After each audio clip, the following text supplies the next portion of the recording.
Се заострува предизборната реторика меѓу двете главни политички партии, освен рекет обвинувањата за корупција, за криминал, разликите за законот за јавно обвинителство, во игра влегува и Преспанскиот договор и неговата иднина. Власта денеска предупреди кои се можните последици откако опозицијата реши да оди на тврда варијанта и да најави ревизија на документот што доведе до промена на уставното име на земјата, но и до деблокада на евроатлантските интеграции. Укинувањето на договорот од Преспа би не вратило најмалку 25 години наназад и би го вратило ПЈРМ или поранешна Југословенска република Македонија, односно ФИРОМ.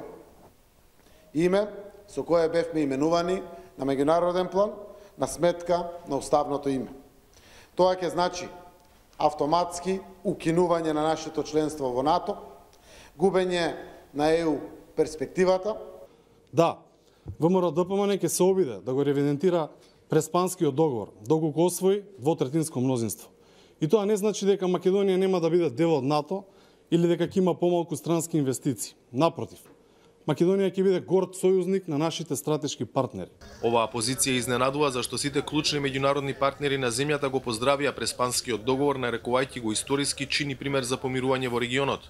Последната порака за неговото значење дојде од новиот еврокомесар за проширување. We think it is key to continue the implementation of the Prespa agreement.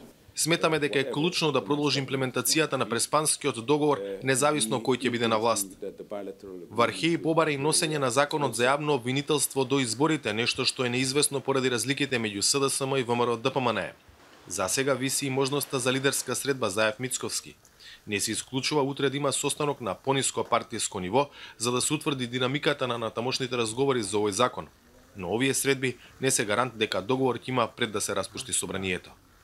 За Гласот на Америка, од Скопје, Владимир Мирчевски.